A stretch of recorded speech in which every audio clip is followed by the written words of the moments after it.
Bonjour à tous et à toutes. Cette communication s'inscrit dans une réflexion collective au long cours sur la question de la musicalité du cinéma. Cette question, je vais l'aborder sous l'angle d'une notion qui vient en premier lieu du champ de la musique, mais à laquelle on reconnaît depuis longtemps un caractère transartistique. C'est la notion du rythme. Je précise d'emblée que ce dont je vais parler ici, c'est du rythme visuel, celui de l'image mouvante. C'est important de le préciser parce que la question du rythme cinématographique peut aussi être posée au niveau sonore, notamment à partir de la musique de film. Je commencerai en dressant un bref panorama des occurrences de la notion de rythme dans la théorie du cinéma, qui nous permettra de constater la grande diversité des usages qui ont été faits de cette notion selon les contextes historiques et culturels. Je m'arrêterai ensuite de façon plus détaillée sur la contribution décisive que Jean Mitry livre dans les années 1960 pour une pensée du rythme visuel au cinéma. Enfin, je vous dirai comment j'ai rencontré cette conception du rythme en préparant mon livre sur l'espace cinématographique et comment je m'en suis servi pour proposer une notion complémentaire, celle de rythme spatial du visible, qui stipule que c'est dans l'imbrication du rythme et de l'espace que se niche une musicalité spécifique au cinéma. Alors, monter un film, c'est automatiquement le rythmer. Du fait de cette imbrication avec le montage, il n'est pas étonnant que certains réalisateurs associés à la modernité du cinéma aient placé le rythme au premier plan de leurs préoccupations.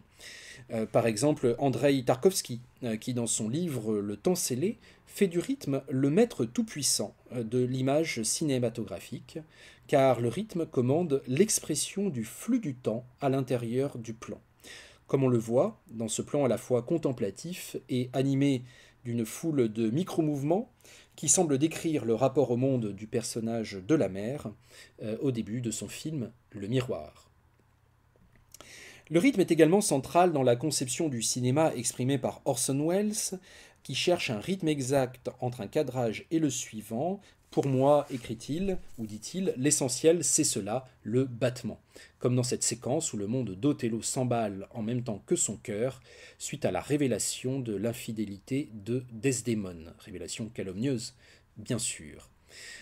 C'est pareil dans la conception du cinéma de Robert Bresson, qui écrit dans ses notes sur le cinématographe rythme, la toute-puissance des rythmes, n'est durable que ce qui est pris dans des rythmes, plier le fond et la forme et le sens au rythme. Tout est une question de rythme, donc, dans ce premier forfait commis par le pickpocket de son film. Alors bien sûr, le rythme est important pour tout le monde, y compris pour les concepteurs d'un cinéma plus classique, qui sont toujours à la recherche de ce que Roger Lenhard appelait la bonne durée. Mais il est intéressant de constater que des cinéastes comme Tarkovsky, Welles et Bresson, qui avaient à cœur de composer un cinéma différent, ont reconnu dans le rythme un enjeu décisif de leur quête expressive. On peut aussi citer la place majeure accordée au rythme dans les écrits de critiques, de chercheurs, de théoriciens, notamment l'approche de Jean Mitry, sur laquelle je reviendrai, et la synthèse historique proposée par Laurent Guido dans son ouvrage de 2007, L'âge du rythme. Ce dernier livre montre à quel point les débats sur le rythme sont centraux dans les années 1920, c'est-à-dire à l'époque des premières grandes réflexions esthétiques sur le cinéma. À cette époque, le paradigme du rythme joue un grand rôle dans la quête artistique et théorique de la spécificité de l'art cinématographique. Il s'agit alors de libérer le cinéma de l'influence proéminente du théâtre et de la littérature, notamment, pour le lancer à la conquête de ses moyens d'expression propres. On voit naître, dans l'avant-garde française, une conception du montage comme moyen de produire des équivalents visuels aux rythmes musicaux. Autour notamment de la fameuse séquence du train emballé de la roue d'Abel Gance, Abel Gance qui d'ailleurs appelait le cinéma musique de la lumière, se déploient des propositions filmiques et théoriques pour systématiser les rapports de durée des images, en allant parfois jusqu'à compter les photogrammes à l'unité près, comme le montre cette citation de Gance qui parle du montage en termes de métrique musicale, 8-4, 8-4, 4-2, 4-2. Le rythme est ainsi haussé au rang de matériau principal du mode d'expression cinématographique. Cette artisticité du rythme et cette analogie avec la musique se repèrent aussi bien dans les écrits des cinéastes que dans ceux des critiques. On voit ici deux extraits de Léon Moussinac ou de Yann Bédil. On retrouve cette conception du rythme filmique dans la partie la plus radicale du cinéma expérimental structurel des années 1960, le cinéma métrique de Tony Conrad, Paul Charitz et surtout Peter Kubelka, pour lequel la notion de battement, on retrouve cette notion, comme on l'avait chez Wells, mesure harmonique dans le temps et la lumière est essentielle à la composition d'un des films les plus radicaux de l'histoire du cinéma, Arnulf Reiner, uniquement composé d'une succession d'écrans blancs et d'écrans noirs, c'est-à-dire de phénomènes perceptifs primaux, lumière, obscurité, ouverture, fermeture, assemblés selon un rythme certes irrégulier, mais ultra précis. Retour aux années 1920 pour préciser qu'il n'y a pas qu'en France que se déploie cet âge du rythme. On le retrouve notamment chez le cinéaste, critique et enseignant Lev Kouletchov, qui, à la suite de son compatriote le peintre Kandinsky, reprend ici la conception du rythme comme une opération commune au fondement de tous les arts et non comme non spécifique à la musique. On retrouve également cet âge du rythme chez Sergei Eisenstein, qui fait du montage rythmique un des 5 pôles de sa cartographie du montage cinématographique. Et il faut bien noter que le montage rythmique n'est pas chez lui l'équivalent du montage métrique, parce que le montage rythmique d'Eisenstein prend en compte non la durée brute, mais la durée ressentie par les spectateurs, en fonction de la composition des plans et de leur contenu dramatique. En cela, il annonce la pensée du rythme visuel chez Jean Mitry. Toujours dans les années 1920, certains cinéastes en Allemagne, notamment, vont jusqu'à sacrifier la figuration au paradigme rythmique avec des œuvres abstraites aux titres évocateurs de leur inspiration musicale, comme Symphonie diagonale de Viking et Gölling, la série des Opus de Walter Ruttmann, ou encore celle des Rhythmus de Hans Richter, dont vous pouvez ici voir un extrait assez saisissant sur le plan rythmique. Dans cette avant-garde des années 1920, c'est donc dans un rapport de correspondance analogique avec la musique que s'effectue en grande partie cette quête de l'autonomie expressive du cinéma. Cela peut passer pour un paradoxe à première vue, mais il faut prendre en compte que la musique était, en ces temps de cinéma muet, le seul art qui n'avait a priori rien à voir avec la composition d'un film, et qui n'avait donc rien à imposer au cinéma, contrairement à la littérature avec le scénario, ou au théâtre avec la direction artistique des acteurs et des décors. La revendication de la musicalité du cinéma pouvait donc d'abord servir d'arme théorique pour faire refluer ces arts existants dont on craignait qu'ils asservissent le cinéma à leur logique propre. Mais une autre raison pour laquelle cette revendication de la musicalité n'était pas vécue comme incompatible avec la quête d'une pureté expressive du cinéma, c'est que la musicalité n'était tout simplement pas vue comme l'apanage exclusif de la musique, mais plutôt comme un attribut commun à tous les arts.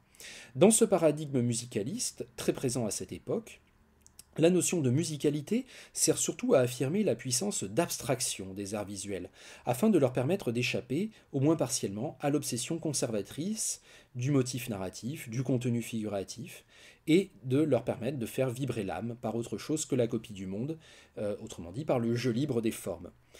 La musique, en tant qu'art abstrait par excellence, qui ne représente rien mais qui émeut de façon profonde par le rythme, par le mouvement, par la variation, apparaissait comme un modèle sensoriel et spirituel profitable pour les autres arts, car non contradictoire avec le respect de leurs spécificités respectives. Comme l'écrivait Kouletchov, s'il y a de la musicalité dans tous les arts, il appartient à chacun d'entre eux de définir la sienne et de la développer. C'est cela avant tout que cherchaient à faire les réalisateurs et théoriciens du cinéma d'avant-garde dans les années 20, même si, comme on le verra, ils ont parfois surjoué la carte de l'analogie musicale. C'est dans ce cadre global musicaliste que se développe le plus précisément un paradigme du rythme dans l'ensemble du champ culturel européen. Ce paradigme accompagne les bouleversements sensoriels qui sont entraînés par les transformations de la vie moderne, notamment dans les grandes villes, des bouleversements dont se font l'écho les symphonies urbaines de Walter Ruttmann et de Dziga Vertov, L'homme à la caméra par exemple, à la fin des années 1920. Quoi de mieux que le cinéma, en effet, pour exprimer, selon le titre du film un peu plus tardif du réalisateur suédois Arne Susdorf, le rythme d'une ville. Au terme de ce bref panorama, il faut cependant remarquer que tout le monde ne parle pas du même rythme. Tantôt il s'agit d'une cadence entre les plans, comme chez Abel Gance, tantôt il s'agit de l'écoulement du temps à l'intérieur du plan, comme chez Andrei Tarkovsky. Tantôt il s'agit d'un rythme pur, comme dans Rhythmus 21 de Richter, tantôt il s'agit d'un rythme dépendant du contenu figuratif des images, comme chez Eisenstein. Tantôt il s'agit d'un rythme structuré par le retour périodique des mêmes éléments comme l'écran blanc et l'écran noir chez Kubelka, tantôt il s'agit d'un rythme décrit comme la variation continue d'un phrasé, comme chez le critique André Levinson, et ainsi de suite. Malgré une certaine parenté de préoccupation, la polysémie de la notion de rythme se retrouve pleinement dans ces diverses conceptions théoriques. Mais au fond, la principale distinction dialectique autour du rythme cinématographique, c'est celle qui sépare D'un côté, le paradigme platonicien d'un rythme filmique pensé comme analogie visuelle du rythme musical et gouverné par une métrique plus ou moins régulière. De l'autre, le paradigme héraclitéen d'un rythme filmique pensé avant tout dans la spécificité de l'image mouvante comme l'organisation propre d'un flux. Nul mieux que Jean Mitry n'a exprimé ce passage d'un paradigme à l'autre.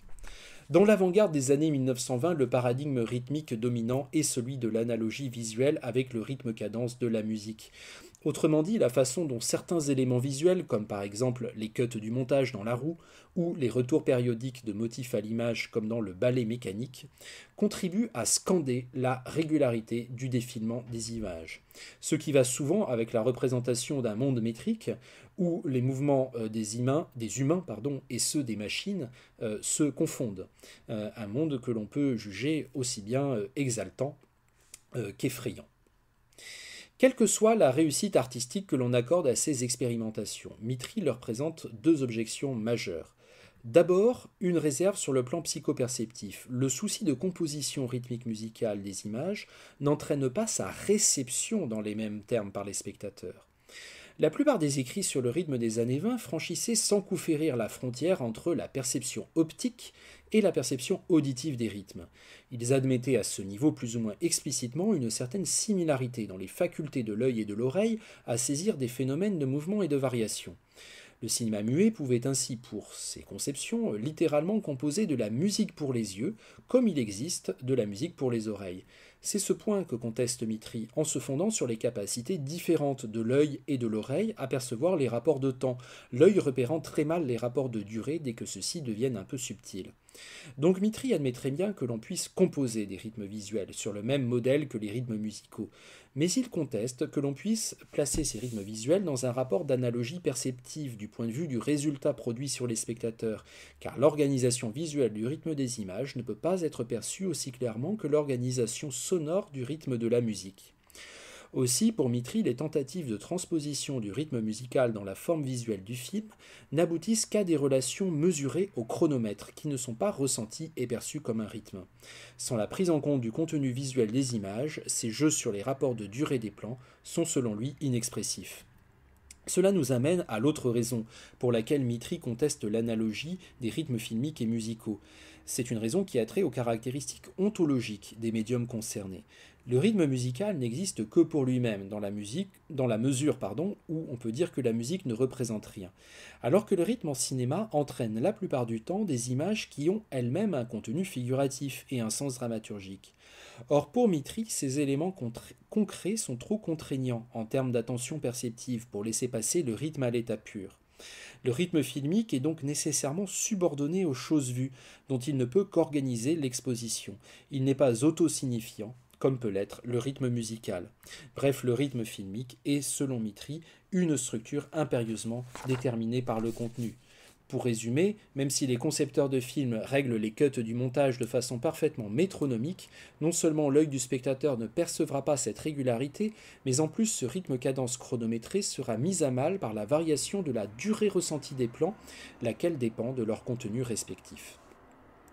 Au titre des différences entre musique et cinéma, on pourrait rajouter que le rythme musical se fonde sur des retours périodiques et des répétitions d'éléments en nombre réduit, les notes de la gamme, ce que la bande-image d'un film, qui est la plupart du temps continue et évolutive, ne propose que dans des cas exceptionnels. Ce n'est d'ailleurs pas un hasard si les tenants d'une musique pour l'œil ou d'un équivalent visuel au rythme musical mobilisent aussi souvent des images non figuratives, des images abstraites. Justement, c'est afin de dégager le rythme du contenu et de pouvoir organiser des retours périodiques réguliers d'éléments, comme par exemple les ronds et les carrés chez Hans Richter, en nombre réduit.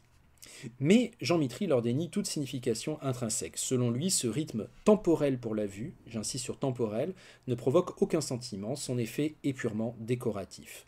On trouve des jugements tout aussi sévères pour d'autres films d'avant-garde fondés sur des rapports de rythme, comme les symphonies urbaines par exemple, chez des auteurs comme Béla Balázs ou Siegfried Kracauer, au motif que la composition rythmique musicale des images concurrence le sens des images lui-même, l'asservit à un but chimérique, l'analogie avec la musique, et empiète sur la relation particulière de réalisme que le cinéma devrait entretenir avec le monde visible.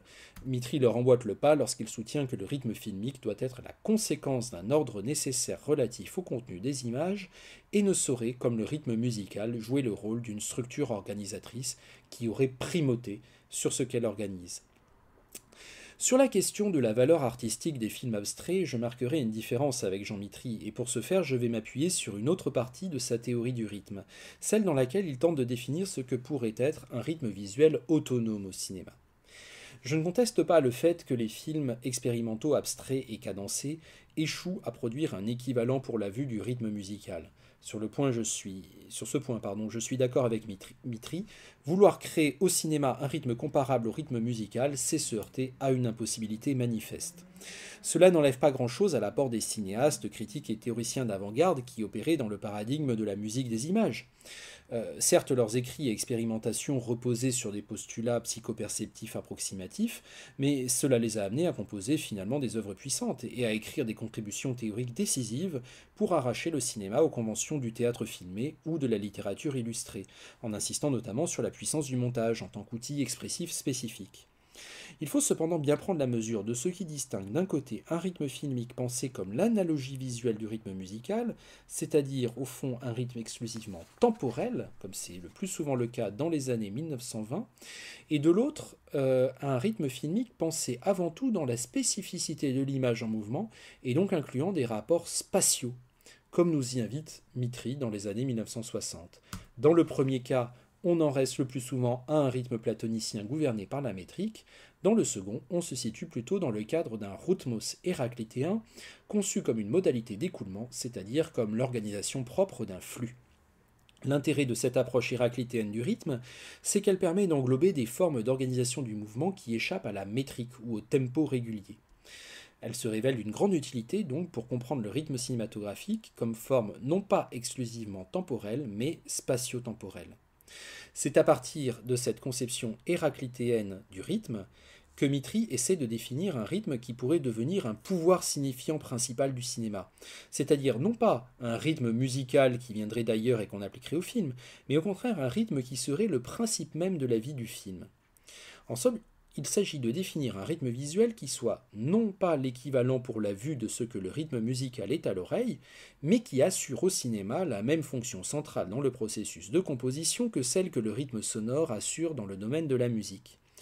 Pour que ce rythme visuel puisse au cinéma assumer la fonction centrale qu'assume le rythme sonore en musique, il faut d'après Mitry qu'il soit empreint d'une force émotionnelle initiale, qui n'a pas seulement à voir avec la durée des plans, mais également avec leur qualité d'intensité visuelle. Le rejet par Mitry de l'équivalence avec le rythme musical n'aboutit donc pas à la négation de la dimension temporelle du rythme. Mais d'une part, ce qui est pris en compte, ce n'est plus le temps objectivement mesurable du rythme métrique, mais c'est la durée ressentie en fonction du contenu des plans. Et d'autre part, le rythme n'est plus limité à sa dimension temporelle, les rapports d'intensité visuelle étant avant tout des rapports spatiaux. En effet, si l'oreille possède une aptitude supérieure à saisir les nuances de durée, l'œil de son côté ne peut évaluer la durée qu'en se référant à des données spatiales. Bref, le rythme visuel du cinéma n'est pas comme le tempo musical une continuité hachée par des variations régulières, ce qu'il est avant tout dans une perspective héraclitéenne, c'est une structure évolutive. Ce qui le distingue du rythme proportion des images fixes des arts plastiques, comme chez Kandinsky, c'est la coulée du temps et du mouvement apparent dans l'image. Et ce qui le distingue des stricts équivalents visuels du rythme musical, c'est la prise en compte des qualités spatiales des plans qui s'éprouvent particulièrement dans leur rapport de succession, comme l'établit cette dernière citation de Mitry, qui dit en substance que le rapport entre deux images s'éprouve par l'opposition de leurs structures visuelles respectives et engendre une relation dynamique dans laquelle se joue le véritable rythme filmique. Cette conception du rythme m'a été très utile pour le développement de mon approche de l'espace cinématographique dans l'ouvrage que j'ai écrit à ce sujet. La thèse que j'y défends, c'est que contrairement à ce que présupposent la plupart des discours sur le décor ou le paysage au cinéma, des notions d'ailleurs qui viennent du théâtre et de la peinture, l'espace spécifiquement cinématographique ne se présente pas comme un cadre stable et figé, ou comme une disposition arrêtée des choses et des objets, mais au contraire comme un flux en évolution perpétuelle, un matériau intrinsèquement mouvant. Un matériau mouvement sur le mode du changement progressif à l'intérieur du plan, comme dans le premier plan de La prisonnière du désert, qui pose au niveau sensoriel le problème du contraste entre l'alcôve confinée de l'univers domestique et la vaste étendue de l'univers sauvage. Ou bien un matériau mouvant sur le mode de la rupture franche, de la saute, au moment du cut, du changement de plan, comme dans cet extrait de Still Life, qui délocalise un billet de banque d'un plan à l'autre au prix d'un soudain élargissement de cet espace naturel remodelé par les lois de l'argent, puisqu'on est en train dans le film de noyer une vallée pour construire un barrage. De chaque film, on peut donc dire qu'il constitue une structure spatiale en mouvement. L'espace que nous donne l'écran de cinéma n'est donc jamais réductible à un fond statique à l'intérieur de l'image. Ce qu'est l'espace cinématographique, de façon primordiale, avant toute autre chose, c'est un diaphragme qui règle les mouvements successifs de contraction et de dilatation du corps du film. Ce que j'ai proposé d'appeler rythme spatial du visible n'est donc pas un équivalent pour la vue du rythme-cadence de la musique, mais l'effet du mouvement de ce matériau espace au cours du temps. Où se situe donc la différence entre rythme spatial du visible et la définition du rythme visuel chez Mitry? En quoi ai-je besoin de me distinguer un peu de cette dernière? Eh bien, la différence se situe dans le fait que la notion de rythme spatial du visible vise à dégager des images de cinéma un rythme pur, parallèlement mais indépendamment à la perception du contenu narratif et représentatif des images. Or, chez Mitry, le rythme visuel du film était toujours associé au contenu reconnaissable des plans. En fait, Mitry a réussi à donner une définition visuelle et dynamique du rythme cinématographique, mais il n'a pas mené au bout sa tentative pour en faire un véritable pouvoir signifiant principal du cinéma. La définition du rythme changeait bien sûr, mais le film demeurait chez lui une structure d'intensité rythmée, et non une structure rythmique en soi, c'est-à-dire organisée par la sensorialité signifiante de son rythme propre. A l'inverse, le phénomène que je désigne par rythme spatial du visible opère comme l'acte formateur d'une vie des formes spatiales qui n'est rapporté que secondairement au contenu narratif et représentatif des images et qui s'exprime primordialement pour elle-même. D'où l'intérêt fondamental pour moi des films non figuratifs qui n'intéressent pas Jean Mitry. C'est que, en supprimant tout espace référent, ces films abstraits nous permettent d'éprouver le rythme spatial du visible en tant que phénomène, comme ici par exemple déplacement et profondeur. Mais ce rythme spatial du visible, en fait, on va le retrouver, il opère tout autant dans les films narratifs et figuratifs. Pour bien comprendre ça, il faut revenir à l'idée que Mitry n'a pas développée, c'est l'idée d'abstraction structurelle de toute œuvre d'art. Le terme d'abstraction n'est pas à prendre ici comme renoncement à la figuration, comme quand on parle de l'art abstrait, mais dans le sens d'une vie autonome des formes, générée en parallèle à la représentation. Cette tradition théorique de l'abstraction structurelle est beaucoup moins développée dans le champ du cinéma que dans le champ de la peinture, parce que l'appel du monde concret représenté au cinéma est beaucoup plus fort, étant donné le réalisme intrinsèque de ces images. C'est là d'ailleurs que réside une grande différence avec la peinture, où l'abstraction structurelle est surtout d'ordre bidimensionnel, comme l'exprime la fameuse citation de Maurice Denis, se rappeler qu'un tableau, avant d'être un cheval de bataille, une femme nue ou une quelconque anecdote, est essentiellement une surface, plane, recouverte de couleurs en un certain ordre assemblé. En revanche, le cinéma, étant donné son processus photographique et le mouvement apparent de ses images, possède un appel de la profondeur qui est beaucoup plus fort. C'est pourquoi l'abstraction structurelle y désigne essentiellement des volumes, et parfois, de façon plus secondaire, des surfaces. Ainsi, tout film figuratif représente un espace concret et habitable. Et en même temps, il entraîne un rythme spatial du visible constitué de volumes abstraits en mouvement, qui modèlent des rapports de contraction et de dilatation, dont l'épreuve sensorielle peut ensuite s'associer aux thèmes traités par le film, comme ici avec Voyage en Italie de Roberto Rossellini, la distance relationnelle qui se creuse entre les deux époux, qui est déjà sentie comme un volume de vide au moyen des inserts sur les vastes espaces de la route que le montage glisse entre leurs échanges en ce début de film. Ce n'est pas juste le contenu concret de ces raccords de regard non explicites qui fait la modernité de cette séquence, c'est aussi leur puissance abstraite de vide. Pour reprendre la métaphore phénoménologique du corps du film, on pourrait dire que si l'espace filmique est un diaphragme, alors le rythme spatial du visible constitue sa respiration, par laquelle chaque film organise notre rencontre avec le monde. Sa prise en compte dans l'étude des films permet d'une part de dépasser le stade de l'œil optique, comme disait Paul Klee, celui qui ne voit rien d'autre dans les images que les objets représentés, et d'autre part cela permet de retrouver quelque chose d'un lien primordial entre le rythme et l'espace que notre métaphysique quotidienne a tendance à ignorer, mais qui constitue un des fondements de notre être au monde, et que peut-être nul art autre que le cinéma ne sait mieux nous faire éprouver. Je vous remercie pour votre attention.